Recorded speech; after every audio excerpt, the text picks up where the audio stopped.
I'm Conor Maynard and you're watching New Music Director. Your artist, your music, your link.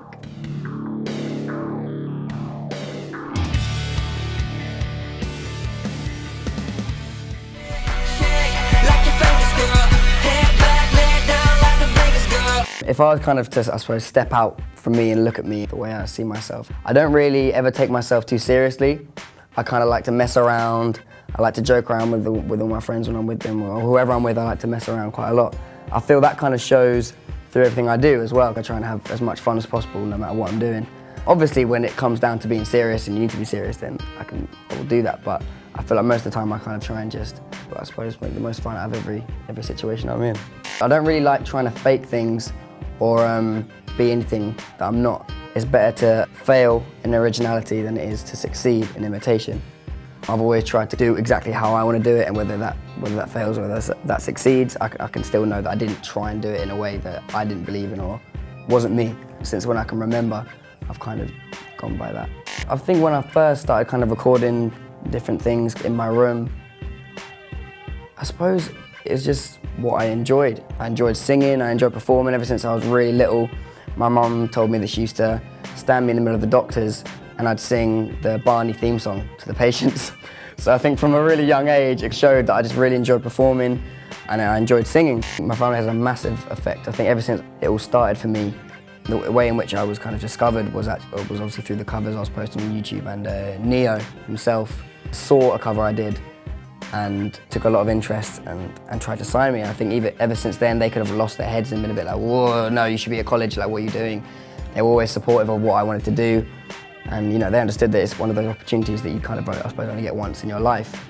And if you don't take it, you might always look back, oh, I wish I'd just done it, and that's what I did. Even like to this day where things have kind of got a bit crazy, and they've never like lost their heads about it. They've always kind of kept very, very grounded and kept me grounded.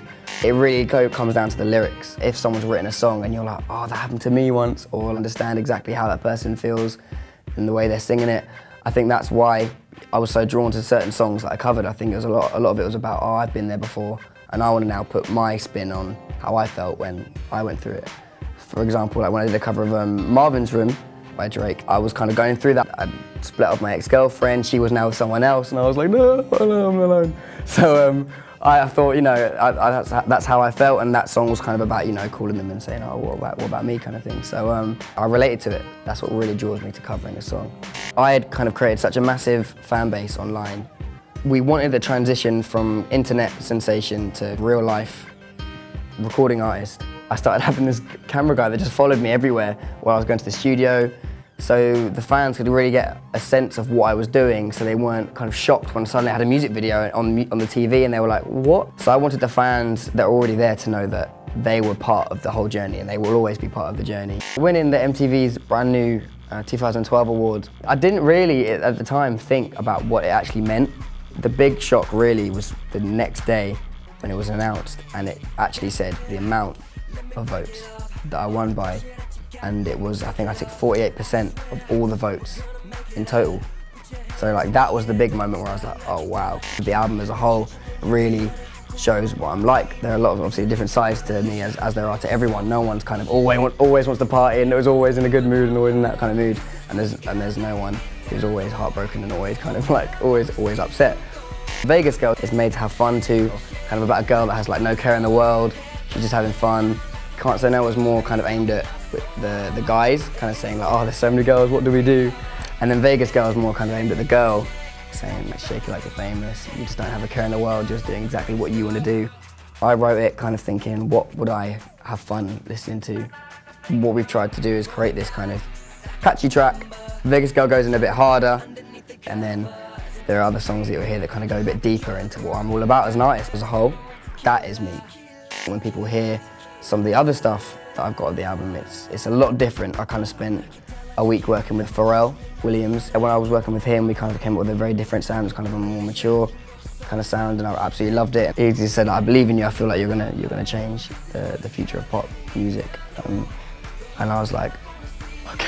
I kind of think I didn't know what to say. I was like, okay, I'll try. It gives you a massive kind of boost in confidence, not in like kind of an ego way, but like in a kind of just, okay, I want to do this kind of thing. I want to prove that he was right. I don't want to let him down. I don't want to let everyone else down that has believed in me from the start. The name of the album is based on the contrast of the tracks within it, and then also contrast from what maybe people expect of my first album. I kind of always get a lot of different comparisons thrown at me, and I feel like I don't think I sound like any of them people. There's a contrast from that as well. The album's kind of a different sound to what people might expect. It doesn't really sound like anything that's already out there. It's kind of its own different kind of thing. And obviously contrast Conor. It was like there's a play on my first name as well, so it all kind of fitted together. Especially since it's so early on, people won't exactly know who I am. And I suppose sometimes the only kind of downside was the fact that the first time they heard of me was me going, girls, girls, girls, I just can't say no. And some people took it a bit like, whoa, kind of thing, like, it's a bit, I suppose, forward to say. So I feel like for me, it's just kind of letting people know that, just the way I am. I feel like with my fans, they get that, and they get it really well, and I really like that connection I have with them. I'm Conor Maynard, your new music director. Your artist, your music, your link.